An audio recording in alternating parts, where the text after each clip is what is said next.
Born in Peterborough, Leanne was a gifted athlete known for her dedication and leadership. She was a Lakeshore Ladies Softball League All-Star as a member of Lakefield's Kingdom Lumber, which won a Provincial Intermediate A title in 1978, a Bronze Provincial Medal in 1979, and a Senior Tier 2 Provincial Gold Medal in 1980.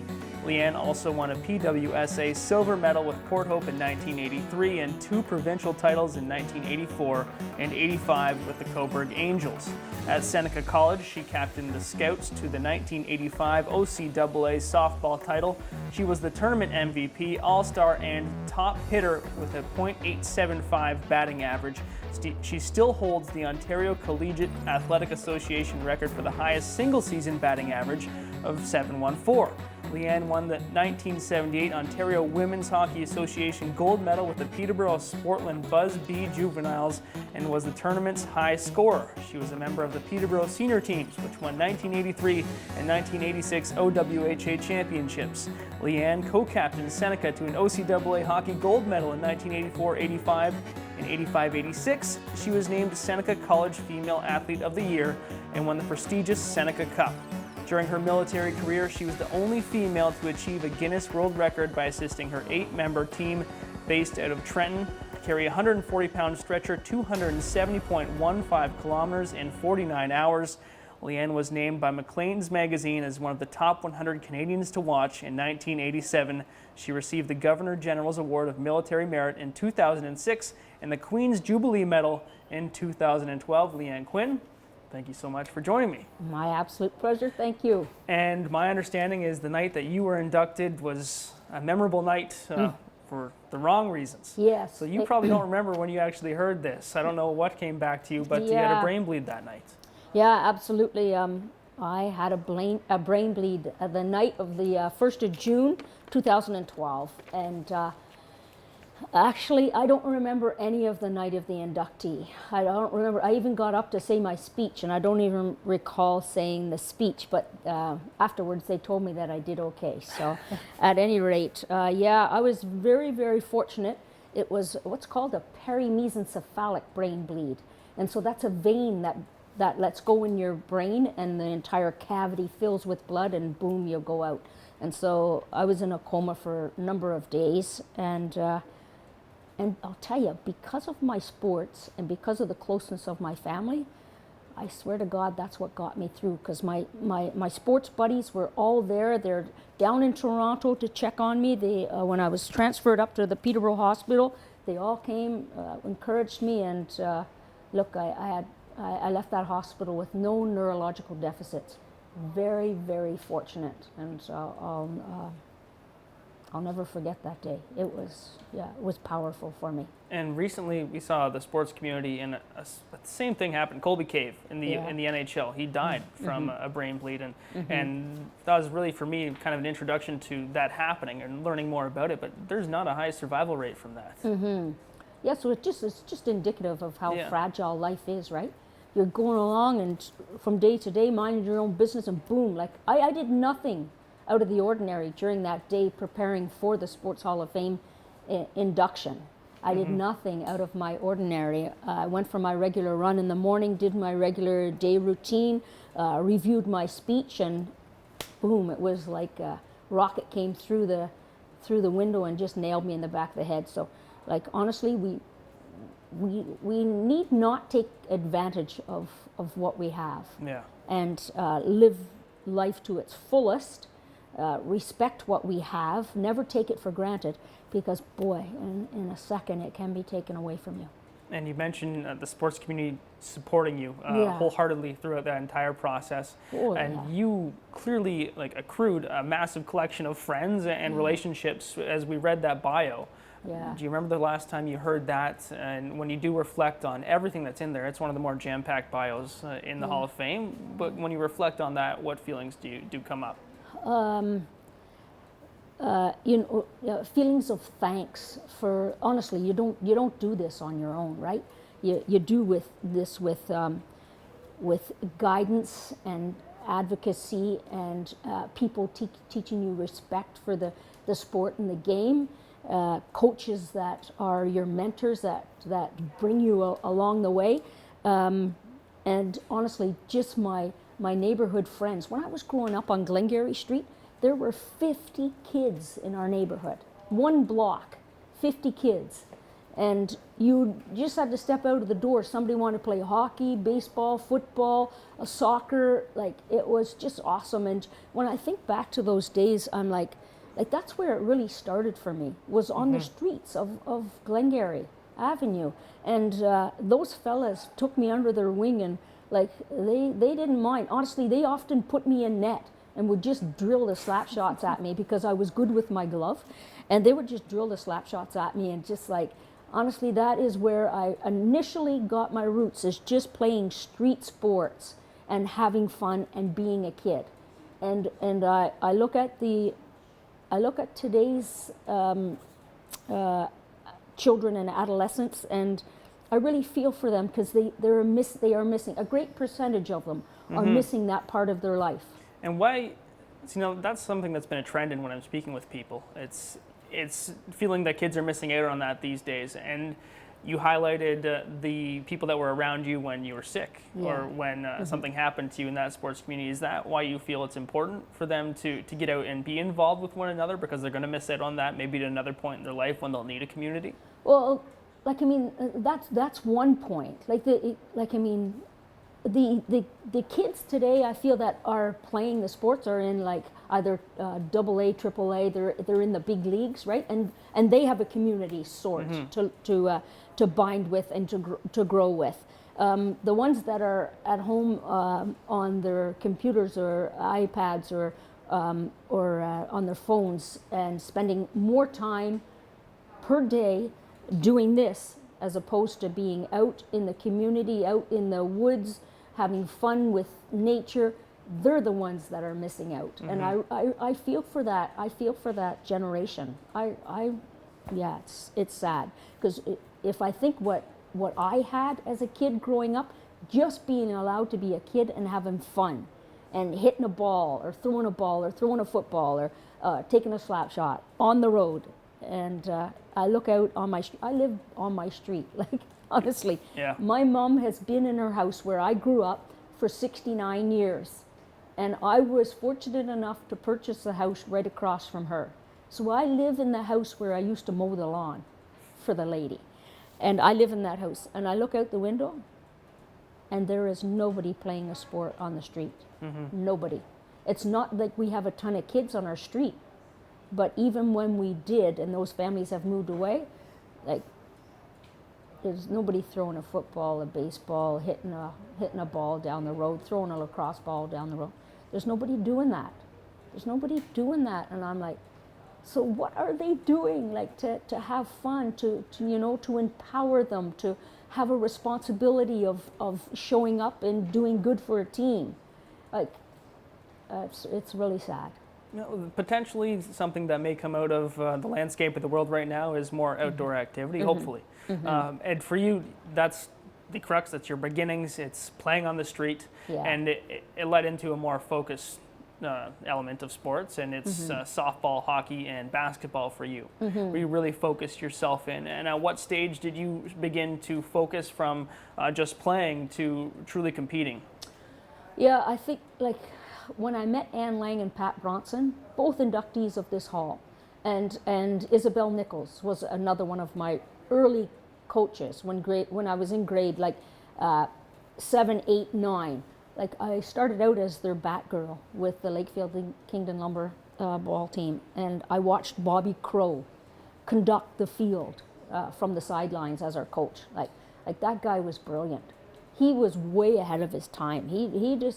He knew how to work that field and how to direct his players. And the team would win, even when I played for him. The team would win by, let's say, 5 runs, and the game was over. We'd spend an hour at the ball field, him saying, okay, what you did wrong and what you could have really done a lot better for that game, even after a win. So, like, he was an amazing teacher. And then I had the fortunate opportunity to have Ann Lang and Pat Bronson and Isabel Nichols coach me in hockey when I was young, like grade 7, 8. And honest to God, that's really where I learned to be a respectful athlete, and to to really engage and show up and make a difference on the ice. And that's really where I got the foundation of becoming a more competitive athlete. Like they were fantastic coaches, fantastic. Yeah. How much of that was internal though? Was coming from you? Like you get put into a situation, you happen to thrive in that situation, so you're almost made for it in a sense. And did that come from home? Yeah, like honestly, I think I popped out of the womb wanting to play sports. Like honestly, like there were 8 kids in my family, and 2 cousins moved in with us from Prince Edward Island, and so we had 10 kids running around the house, and I'm the only one that really played, high level, like competitive sports. And my mom always said that like I was competitive in whatever I did. It's too bad that I wasn't that competitive academically, because in grade 9, my grade 9 phys ed teacher and coach for several sports said, Leanne, if you had as much dedication and compassion towards your academics as you do towards sports, she said I could be a brain surgeon, because like when I liked the sport, I was just like driven for it. I had an internal drive to do better, to learn, and I couldn't get enough of it. But at any rate, I graduated from 4 universities. I did okay, but I'm not a brain surgeon. Academic and athletic. What was the award at Seneca? The Seneca Cup? Yeah, Seneca Cup, yeah. So that's athletic and academic, so you eventually focused? Yeah, exactly. I did focus at the time, yeah. So I did very well. That was my stepping stones for nursing, right? Mm-hmm. So I got my nursing college diploma, and then went to University of Ottawa for my degree in nursing, my Bachelor of Science, and then went to Queen's University and did my nurse practitioner, and then went to Athabasca University and did my master's in nurse practitioner, all the while being a full-time soldier in the Canadian military. Yeah. Yeah. A very busy schedule. Yeah. So I guess you could say that I'm pretty driven. Yes. Yeah. That's evidence. Yeah. I think as we look at your file, it's quite evident. But what drove you to actually attend Seneca College? Where you're coming from, Peterborough, Scarborough, where it is right off the 401. It's not too far away, I guess, when you think of it that way. But coming out of Peterborough Collegiate, where you are participating in, I'm guessing, every sport at that point. Anything that was going, I was in it. And so I wasn't a big fan of leaving home and leaving Peterborough.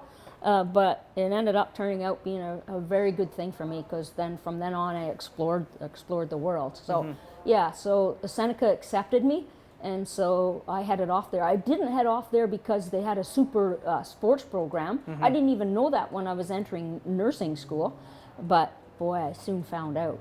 And like I went from Ann Lang, Pat Bronson, Isabel Nichols coaching me on to Lee Tremp, coach of baseball and softball at Seneca College. Another super lady, super director, advocate, looks after the players, knows how to direct things on the field and on the ice. And honestly, you could only do well with the coaches I had. Like I think of the dedication that they had and the respect I had for them. That was the key. Like I just needed to listen to them. Like, look at, and you have to improve this skill if you're going to make it. And God, I would work on it for hours, because I had such respect for these ladies, and men, for Bobby Crow and Ann Lang, Pat Bronson, and Lee Tremp. Like, honestly, in my whole 3 years at Seneca College, I had the same coach. How could I not do well? Look at, I played with Angela James. Like, she at the time she played for Seneca College, she was the #1 female hockey player in Canada. She was rated the #1. Like, honestly, that lady was amazing to watch. And I was on the ice with little piddly Leanne Quinn from Peterborough was on the ice with Angela James. Honest to goodness, like. We had 43 points in 15 games one year. Were you playing with her that year? Yeah. Okay. Yeah. So, she's defenseman. I was center. Feed me the puck. Feed me the puck. Feed me the puck. Like, shame on me if I didn't put the puck in the net. Like, honestly, like some of the players that I played with at Seneca College, like, we're still a very collective, group that loves to get together. And honestly, we get together every Christmas. We get together for a Christmas dinner. And you'd think we were right back in 83, 84, 85, 86. Right back there, we're talking about old times. Just like it's just terrific camaraderie and You've won countless championships, though, provincial championships through softball and through hockey. Are there ones that stick out more? I know those are the teams that you still get together with. Is that something that's common amongst all those championship teams? Because I guess from '78 on, when you won your first provincial championship in softball, and then going forward, did you just keep on building off that in your network of, I guess, championship friends? Yes, yeah, that's basically it. Like, honestly, you eat, sleep, and live the sport that you're playing when you're in it to that level. And those individuals become like such a tight collective group that I don't think that I'll ever lose their friendship and comradeship. Honestly, they make you or break you in a sport, and if you're not playing to your highest potential, then you're going to lose a bit of respect in the sport. So you picked yourself up and carried on because you wanted to do it for the team. I never did it for myself. I never played individual sports because I just love so much to play as a team and collaboratively learn together and get a little bit better and see the flow and see the clicking, and man, there's nothing better. And do I have any memorable big moments? Like, I have some, like with this senior ball team when we won the Ontario Championship. Honestly, Anne Lang was the catcher at the time, and the ball was thrown in from the outfield to her, and the opponent was running home, and that was going to be like a tying score, and she stood her ground, and that lady just bowled her over. She went flying, and she actually busted her shoulder at the time, but she had that baseball tucked into her chest. And when the umpires saw that she still had the ball out, and then we won the championship, I think that's one of the most memorable. And then, like, to win the college championships in baseball and hockey, honestly, Seneca College made such a big deal about it, right? They were just so proud of us. Like, I think the second year I was playing with Seneca College, myself and Angela James, we received college scholarships, like money to go to college. Like, I'd never even fathomed that. And there it was because our academic levels were high, and yeah, so that was a pretty memorable moment as well. And I think, like, every game that my mom came to is a memorable moment for me. Listen, my mom is 95 and still living, and she lives across the road from me. And, like, just to see her in the stands and just smiling, and she didn't play a sport in her life, and there was no reason for her to even have an interest in watching it. But she made me tell her the rules of the game, how to understand it, what is an offside, and I think my driving force was probably my mom. My my ability to explore the world and do better was probably my dad. Yeah. Yeah. And potentially you getting a chance to explain those to your mom, she likely wouldn't have had an opportunity to even consider playing sports. So for you, was it almost a way to share what you were getting to experience with your mom? Oh, absolutely. She didn't. She lived on a farm in Prince Edward Island. They never. I think they owned one pair of skates, and they had to share it between 11 children. Like, and they'd shove bags or a sock into the skates so it would fit them. Like, honest to God, it was just like amazing the times that she lived in. My dad was a big soccer player, not very big. He had my height, weighed 110 pounds.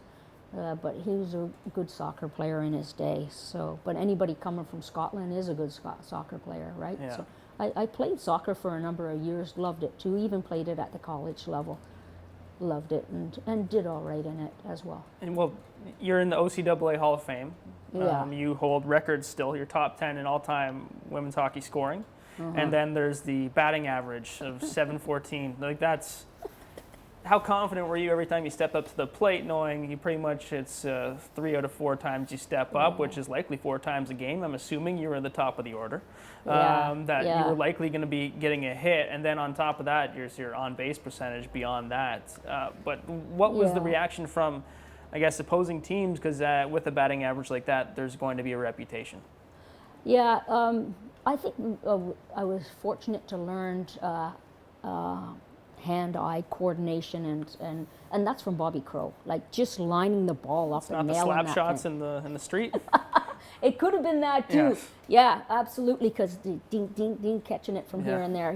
Yeah. So it could have been there, but yeah, I was pretty happy to be able to play and have a decent batting average, and coaches were happy to have me on the team.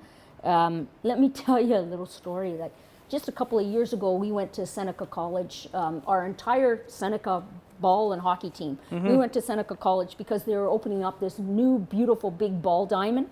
And so we went for the opening ceremony. And they brought us on the field and lined us up, and we had our old jerseys on.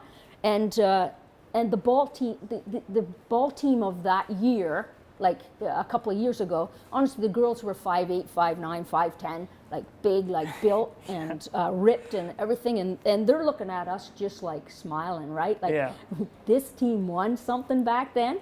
And then they say, and would Leanne Quinn come to the plate? And you know, she still holds the college title for top batting average. And I walk up to the plate, and those players started laughing. They look at me and they just like, oh my God, that little peewee, she's still holding the batting average. But yeah, it was different back then, right? We were built smaller, and I'm not sure what they're feeding kids this day, but boom, they're up there, and they're big. So, but yeah, not sure if I gained any respect from the new ball players, but I always had respect from from my own teammates. Yeah. What position were you playing in the field? Center. Yeah. Center field? Yeah. Same as Pat Bronson then? Yes, exactly. Okay. She taught me everything I know. There's no doubt about it. There's no doubt, because she took the time. Her and Lang took the time. And we would go to ball fields every night of the week. We'd just find a ball field and hit the ball and catch the ball and throw the ball. And like, how could you not get better when you have that dedication and two coaches that would bring you to any ball field to help you, perfect your skill. Like, those were the days. Well, you clearly appreciate your time in Peterborough. You clearly appreciate Peterborough. And as you go through the many articles with your name, every single one, no matter where they're published, there's a mention of Peterborough. Was that something that you were just making sure you were drilling home, that's where you came from, that was your home? Yeah. Oh, absolutely. That was my roots. That's where I came from. That's where the sports are. Like, look at this Hall of Fame. Absolutely beautiful. And the people that come out of Peterborough, like, holy Hannah, that reached the NHL, that reached top, lacrosse teams, soccer teams, ball teams. Like we have to be proud, this little town of Peterborough. Like, we need to stand up and give ourselves a salute. And in particular, for the volunteers that run this organization here at the Memorial Center. This Sports Hall of Fame is second to none. And the people that do the curating and keep track of this, and honestly, like, they know more about my career than I've ever known. Yeah. Like, what you said, and we're saying dates and championships, like, I wouldn't remember all them, but they have it in file because they have people that care for that. I'll tell you, like, honestly, it doesn't matter what you do in life, but if you show up and make a difference, and if you care about what you're doing and you're caring about making a difference, I'm telling you, you're going to make it. You're going to make it. And like, if I bring us back just to when I was in a northern isolated community in Ontario. Oh, we're going there. Yeah. We'll be going there, yes. Like, honestly, just up there, and here I am in an isolated nursing station. You have to fly in by bush plane, Deer Lake. Can you imagine living on an island, all water surrounding you, and not creating a rink in the winter? on the pond. That was just, I could not imagine that. Well, when you mentioned your home in PEI, or your mother's home Yeah. in PEI, one pair of skates, and, Yeah. and I'm guessing that had something to do with what you were thinking when you actually brought the equipment up to Deer Lake. Yeah.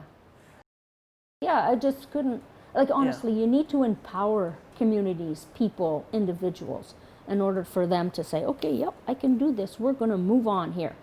But all those little kids that showed up to my rink, and it was all the people from down here in Peterborough that sent me stuff up. Like garden hoses, attached them together. I emptied the nursing tank hot water, right? Because I was watering my ice surface with hot water. You need the warm water to make it freeze flat, right? Yes. It was hilarious. Like, honestly, I'd look out there and be so proud. I got the rink done, and then boom, all the native kids would run onto the ice, and we would play with brooms. And a couple of us had hockey sticks, but the rest would use brooms. And I brought up a tennis ball. That was it, a tennis ball. And then once again, my friends, Ann Lang, Pat Bronson, got a hold of the NHL Association. And Steve Larmer from Peterborough as well. And Steve Larmer from Peterborough. God bless them. Thank them every day I see them. And they organized a chartered plane to come to Deer Lake, Ontario, dropped off hockey jerseys, hockey sticks, hockey pucks, hockey skates. All different sizes of hockey skates. And so I formulated a little league. Those kids absolutely loved it and died for it to come out. And there it was, empowering individuals in a community, right? Those little kids would show up, they'd have a purpose, they'd have to make a difference on their team, they'd get to wear a jersey of a certain color, they'd get to wear new skates and use a hockey stick. Honestly, it was just for me to see it. It's just what I experienced when I was growing up. Somebody gave me a stick, I went out in the road. All the other neighbors came out, okay, Leanne, come on, you can play. We're going to teach you and we're going to make you better. Well, because of you, they got to experience that bond. Now, you were experiencing that at a young age, and I'm just sensing that it led to your career. So you're experiencing that bond, and it's a softened version of battle. It's difficult to even compare them. But you are, when you're playing a sport, you're part of a team trying to accomplish a unified goal. Same thing in battle, and that's where you went.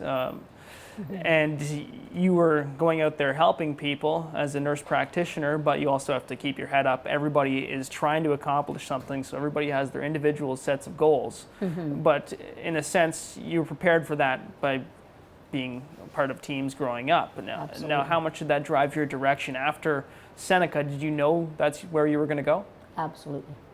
Yeah, in fact, I was in second year of nursing college, and I went to the recruiting center in Toronto, and they allowed me to sign all the papers, and then after I graduated, I had to have 2 years of nursing experience before I could get in the Canadian Forces. But the Forces took me in after a year because of my batting average. There's number one, right? Like, just for playing ball and being part of a team and hitting the ball well. I got the opportunity to go into the Canadian military earlier than what I was supposed to. Unbelievable. So then I knew that I wanted to go in the Canadian Forces because I really enjoyed being a team member, and I did the best when I could be a team member and be part of that collaboration, right? And it's the same thing as a nurse practitioner. You're not a nurse practitioner on your own. You got your physician partners, your nursing assistant, your administration, your physiotherapist, your radiologist. You got a whole family of a team when you're working together. So even in the Canadian military, it's no different. Honestly, like when I was in Afghanistan, out at the front lines in a community running a forward operation base, if I didn't have the sniper on top of the building looking after my safety, I was dead in the water.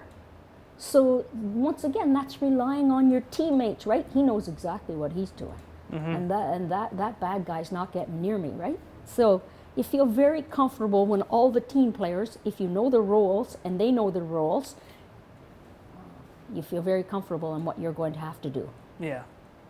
Well, sports at their root are war games. Yeah. lacrosse, Yeah. going all the way back, right? It's a way for the Yep. warriors to stay in shape and to keep sharp on the battlefield. So you took what you learned from sports and later applied in that career. And where did it take you? Yeah, it took me to some pretty desperate corners of the world, but I never have any regrets. I learned so much, and look at, I came back alive. So it took me to Somalia, Rwanda, former Yugoslavia, Afghanistan, Northern Ontario, coast to coast. It was a beautiful career, beautiful career, and it's not for everybody. But for me, it was a drive, and I absolutely loved my career. And was it hard? Was it difficult? Yeah, it was sometimes, because people back home were not doing well. They were sick, etc. And I'm like a million miles away across the waters in another country. But even when I was in those desperate countries, honestly, I fell back on sports to keep my mind, civil or sane. Yeah. I would take my baseball out and whip the ball up against a brick wall or a shattered brick wall or a wooden building. Just whip it up against the wall for an hour, just like to release my stress and anxiety and anger from the day of what I had to face. In Afghanistan, I would run around the airfield. It was safe to run around the airfield. And there was a small gym set up for us, and go to the gym and go on an elliptical, a spinning bike, lift some weights, get the anxiety out, and then I could face the next day. Yeah, so honestly, look at everything I'm telling you. Everything falls back to sports. Honestly, the comradeship, the teamship, the learning, the respect, like the respect for it at that degree in Afghanistan. The respect for it was, can you imagine, like, if I didn't have that outlet, what would have happened to me over there? Well, I think that a lot of people that do get involved in sports end up feeling the same way later on in life. That's why people play men's league sports or women's league sports when they get older. It's giving you that bond still as you continue to go through things. Now, we didn't touch on this very much, but I didn't know this. The batting average you had in college somehow got you recruited to the military or the armed forces softball team. Who did you guys play against? Oh, other CF bases, yeah. And then there would be a national championship, and then all the provinces would have a national team, and they would come to the national championship. Wow. Yeah. So met tons of people, had a beautiful time, loved it, had good coaches. So I've been very, very lucky with my sports. Very lucky. Now, in that time, we'll go through your timeline. In 1997, something very interesting happens where Maclean's magazine names you in the list of 100 Canadians to watch. What brought that about, specifically? I think that Seneca College forwarded my name to Maclean's magazine, and I think, obviously, it had a lot to do with what I was doing on tours. At the time, I was in Somalia at the time that article came out, and I think because, I ended up doing okay at Seneca College, winning the Seneca Cup, and doing academically all right as well. I believe that they put my name forward because of that. I was blown away. I was surprised. I'm like, come on, shouldn't somebody big who's going to be the prime minister of the country be in this magazine? Maybe they'd pegged you for that. No politics here. So that was a pretty honorable event. Does it stand out? Is there one that stands out above all? I think out of everything, it's carrying the stretcher, and being in the Guinness World Book of Records, and not for being in the Guinness World Book of Records. It was for the length that we carried it. We raised $26,000 for cancer. One of the doctors that I was working with at CFB Trenton had a melanoma at the time, and he was a big football player. He played football for University of Ottawa, and this comes back to, honestly, just be good and enjoy every single day. Here's this young, good-looking, tall, strapping male football player that goes through a career to be a physician, enters the Canadian Forces and gets a melanoma. Yeah. Like how fair is that, right? And so he was at CFB Trenton at the time. Dave Pagnuti, I'll never forget that man. And we raised money carrying the stretcher with 140 pounds on it. We raised $26,000 for cancer. And I was more proud of raising the money than I ever was for carrying. I knew I could carry the stretcher. I knew it, like, for 49 hours. Yeah. Not everybody knows that they can carry a stretcher for 49 but hours. But I knew I could just put one foot in front of the other and just like continue to do it. I know that. How'd you end up being the only woman? It's an eight-person team. You were the only woman on the team. Nobody else volunteered. Okay. Yeah. So they wanted to raise they wanted to raise a team. They wanted to put the team together, and they had an added caveat: we're going to raise money for cancer. Boom! I'm in. I put my hand up. There's only one in the gymnasium at the time at Trenton that put my name up, and so I did. And as far as I know, I think I remain the only female in the stretcher bear event to this date. Yeah, in the Guinness World Records. And your group beat the previous record by 10 kilometers in that time frame. Yeah. So did you guys set out with that goal as well? No, we set out to do a lot more than 10 Oh, yeah. Ks plus. But we had one individual that was injured, couldn't carry on anymore. And we said that as a team, right? As a team, before we start out, with invigilators from Geneva watching us, because it's an official event, right? And we said collectively as a group of stretcher bearers, we said, okay, if anybody on the team gets injured or can't carry anymore, that's it. That's it, okay? Because that's the way. We're doing this as a team. And so everybody was fine, had that in their mind. One individual was injured and couldn't carry on. All right, we're done. We've done 10 kilometers over the goal mark, and we're okay with that. And agreeing to that before you started, I'm guessing would take the pressure off if somebody did come ill or have some sort of injury where they're not going to feel guilty if you guys do have to stop. Yeah, now, it was important.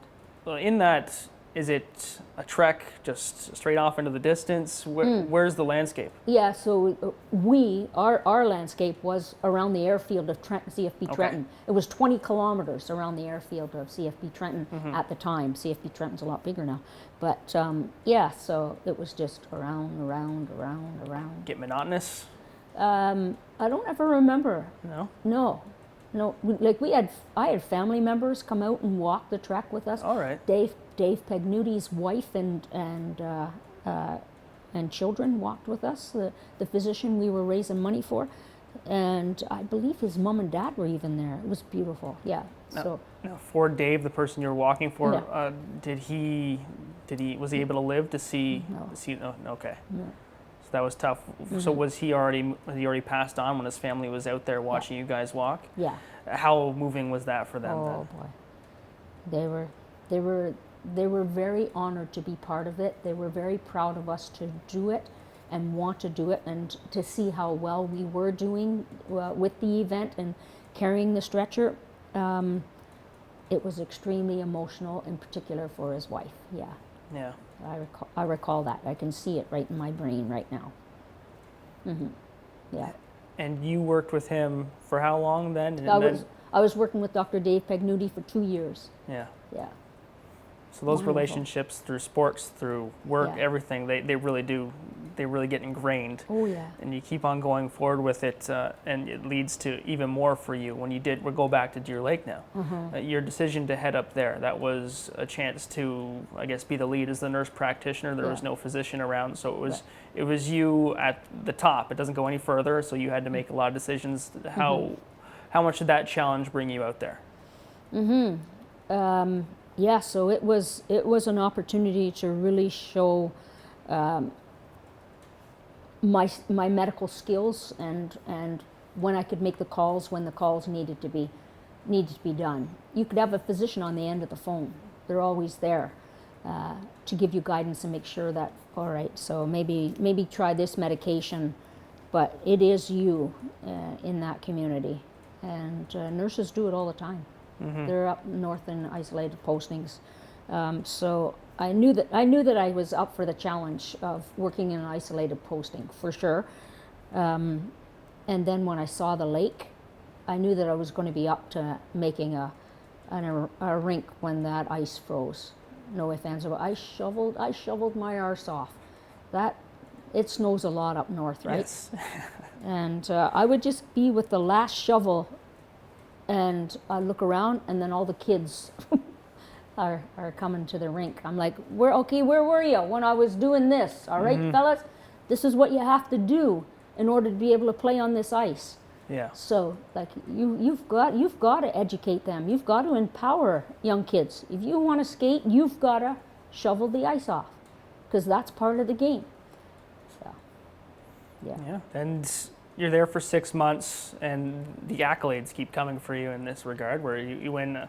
The title of the award is the Toronto Star Nightingale Award in 2003, and it's more often 100+ nurses that are up for this award, and you get selected again. Yeah, that was.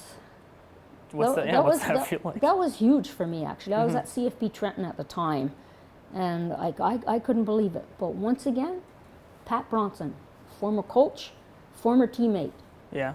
Hall of Famer right here in Peterborough.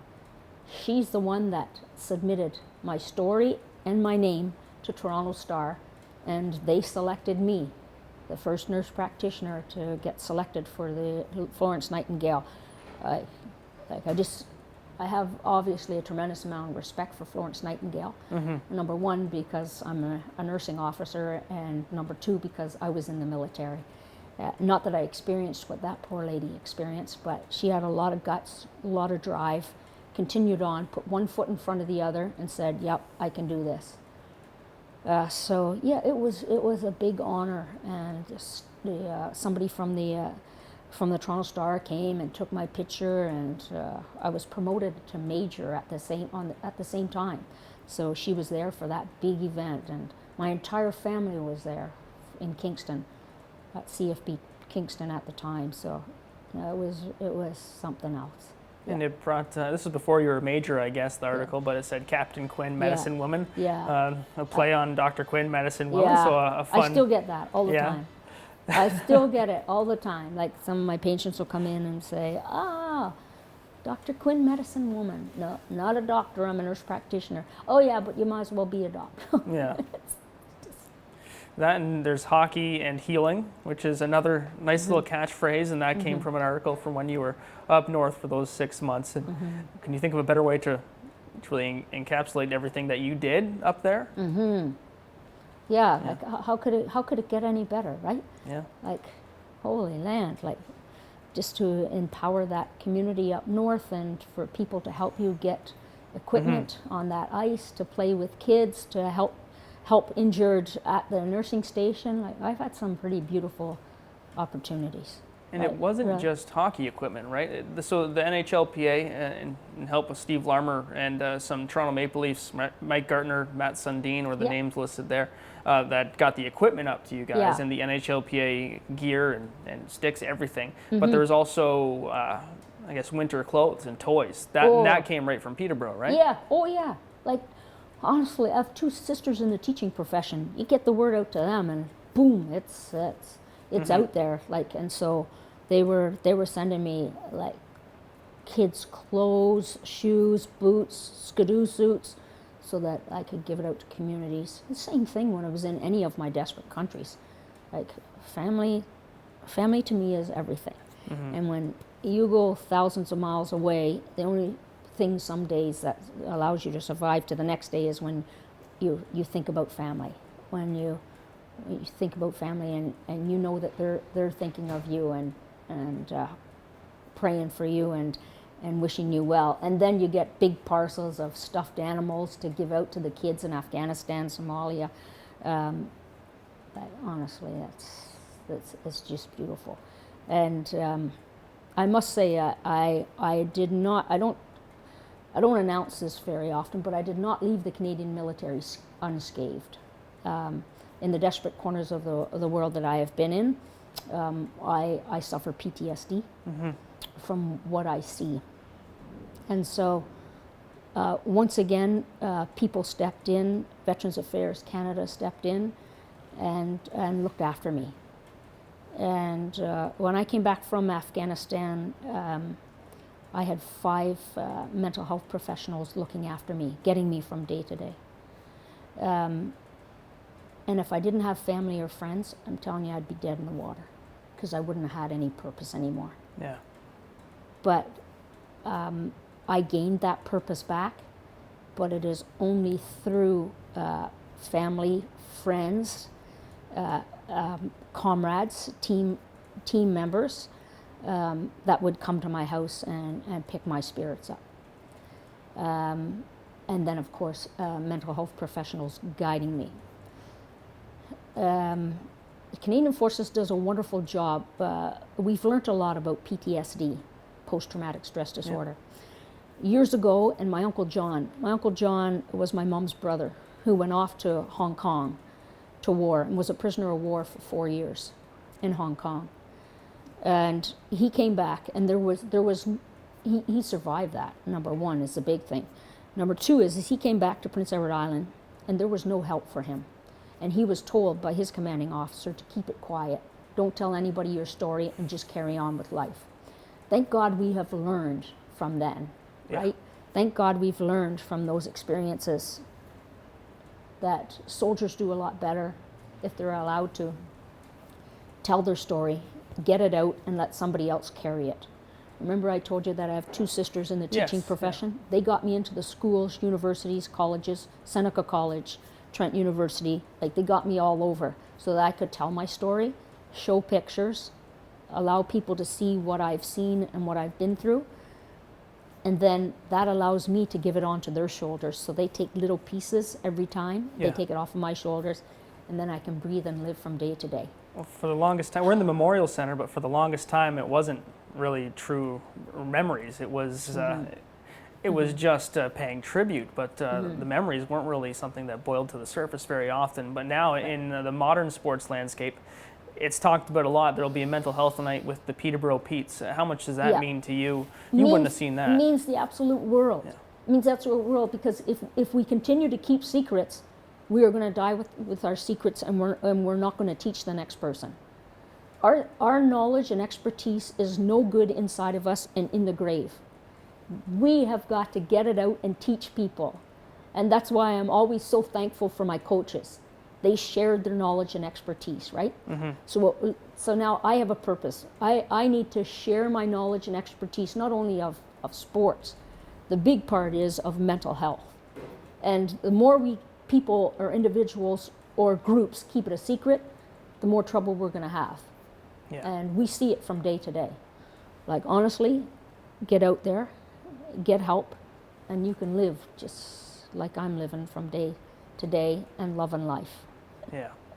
So mental health days, mental health sports days in the Memorial Center mean the absolute world to me, because then maybe 1, 2, 3 other individuals then say, okay, I'm not the only one in this world with mental health. And maybe they'll go get help. That's the key. That is the key.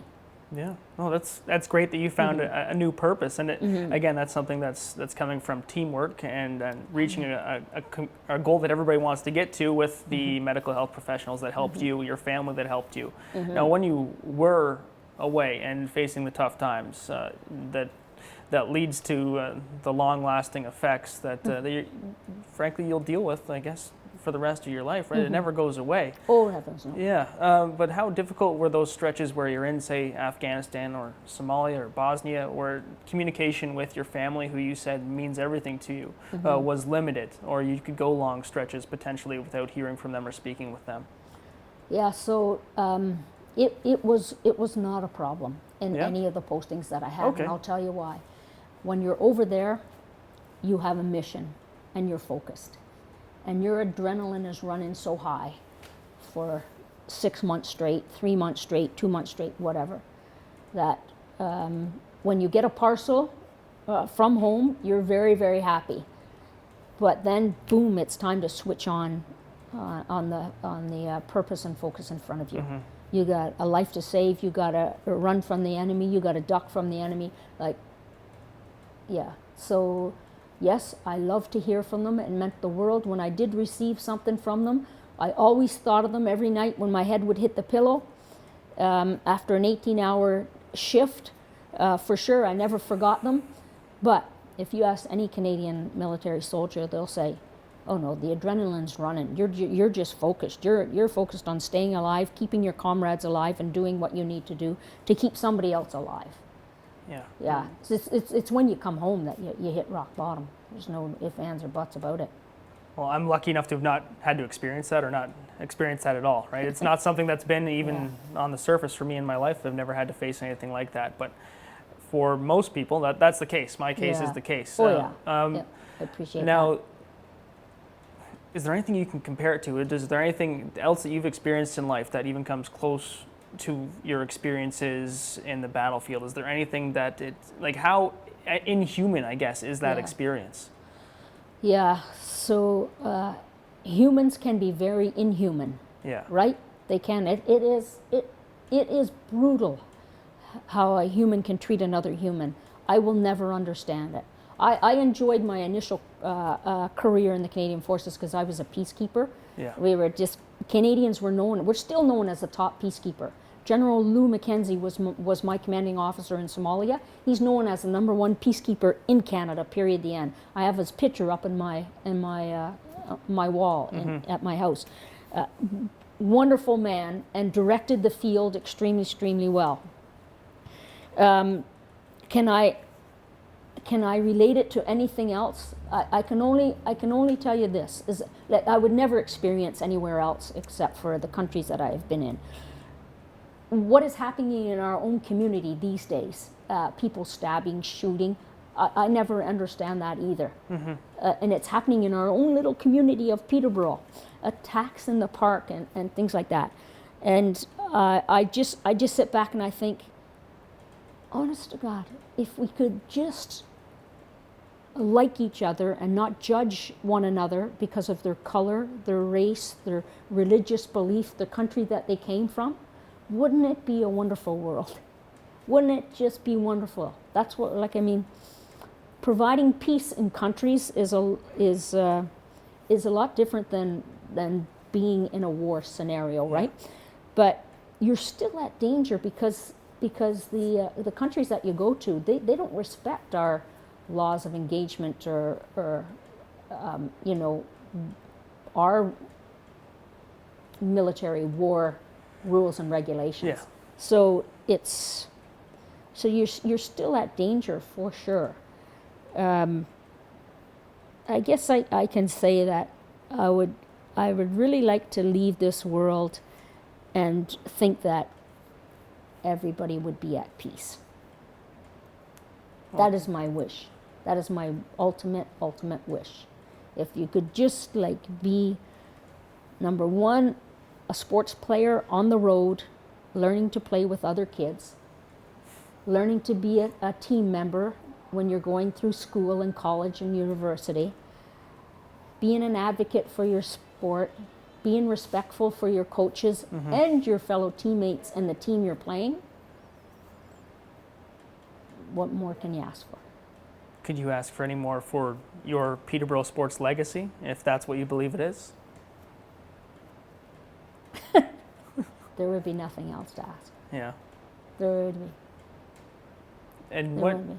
Now you keep on going with it, and is it going to keep driving you for the rest of your life, and speaking with people and trying to, I guess, inspire them to keep on pushing forward, even if they've had a tough experience. And PTSD, it's obviously more severe for people who are in combat zones, but it can be something that you pick up, say, from an attack in the park, or a stabbing or a shooting, anything. It can really stem from a lot of different areas. Local police forces deal with it all the time.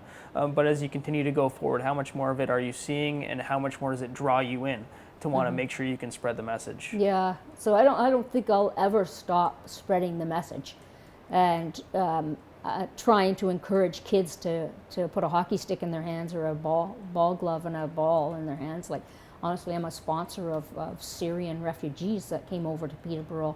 One particular family has 7 children, and I have purchased them all a bicycle, a baseball glove, a soccer ball, several soccer balls, and we're in Jackson Park all the time, playing ball, playing soccer, kicking the soccer ball around, and just to give them an outlet. They came from a terrible situation, right? In refugee camps for 3 years before they got the opportunity to come over to Canada. They've seen it all, those children. They have seen it all. And just for them to get out and play with a soccer ball, kick it around, play in a park, go to a splash pad, just to give them that sense of freedom is just beautiful to watch. Yeah, it really is. How much pride does that bring you? A ton. Yeah. A ton. Like, in your community, in the country, in your family. Yeah. A ton of pride. I can stand up and hold my head up and say, every night I say to myself, okay, Leanne, you did the best you could with the knowledge and expertise that you have. If I can say that every night, and even in Afghanistan, Somalia, Rwanda, former Yugoslavia, when I went to bed at night, when I could get to bed, I would lay my head down and say, all right, yep, today I did the best I could. With all of the equipment, the expertise, the comrades that I have, I did the best I could today. You can go to sleep now, Leanne. And yeah, and to this day, in Peterborough, I say, all right, Leanne, at the end of a difficult clinical day, I say, okay, Leanne, you did the best you could with the expertise and knowledge and equipment and specialists that you have. You did the best that you could. So just go to sleep, relax, and go to sleep. Yeah. It's time to shut your brain off. Because not very often my brain shuts off. Well, that's what sports were there for you, or for you as your escape. And now, as we take it from one end to where we are right now, and your goals each and every day, is that something that you feel is directly rooted in your sports beginnings? Absolutely, no doubt. No doubt about it. Like, honestly, I've been driven by sports. They've saved my life. They've saved my mind. Even when I had the brain bleed in 2012, and I could barely walk 3 steps. Then I could walk a block. Then I could walk 2 blocks. Then I could walk 3 blocks. Instead of running 25 Ks, I could actually get out there with walking sticks and walk. Saved my life. Just being able to get out and walk. Yeah. So. Well, Leanne, thank you so much for sharing your story. It's a tremendous one and an inspiring one, I think, for everybody who's going to get a chance to see this, for myself included. So really appreciate your time. Well, I thank you so much for your interest. It's been a real pleasure chatting with you. Great. Thank you.